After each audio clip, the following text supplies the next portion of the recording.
চাঁদপুর কুমিল্লা আঞ্চলিক মহাসড়কের পাশে গড়ে ওঠা অবৈধ স্থাপনা উচ্ছেদ অভিযান শুরু করেছে চাঁদপুর জেলা প্রশাসন ও সড়ক ও জনপথ বিভাগ।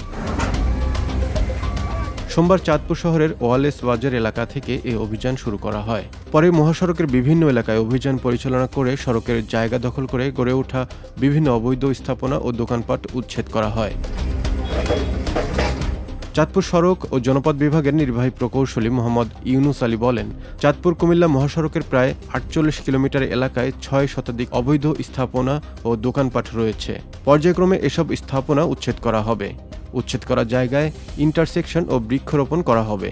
এর ফলে সড়কে যানজট কমার পাশাপাশি সরকারি সম্পত্তি উদ্ধার করা সম্ভব হবে। তিনি আরও বলেন, মহাসড়কের জায়গা দখল করে গড়ে ওঠা এসব স্থাপনার কারণে যান চলাচলে নানা ধরনের প্রতিবন্ধকতা সৃষ্টি হচ্ছে।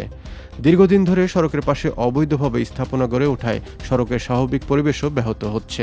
তাই সড়কের জায়গা দখলমুক্ত করতে ধারাবাহিকভাবে উচ্ছেদ অভিযান পরিচালনা করা হবে। অভিযান পরিচালনাকারী নির্বাহী ম্যাজিস্ট্রেট মাসুদ রানা বলেন, চাঁদপুর কুমিল্লা আঞ্চলিক মহাসড়কের ৪৮ কিলোমিটার এলাকায় থাকা অবৈধ স্থাপনাগুলো পর্যায়ক্রমে উচ্ছেদ করা হবে। উচ্ছেদ অভিযানের মাধ্যমে সরকারি জায়গা দখলমুক্ত করার পাশাপাশি মহাসড়কের পাশে পরিকল্পিতভাবে ইন্টারসেকশন ও বৃক্ষরোপণের উদ্যোগ নেওয়া হবে বলে জানিয়েছে সহজ বিভাগ।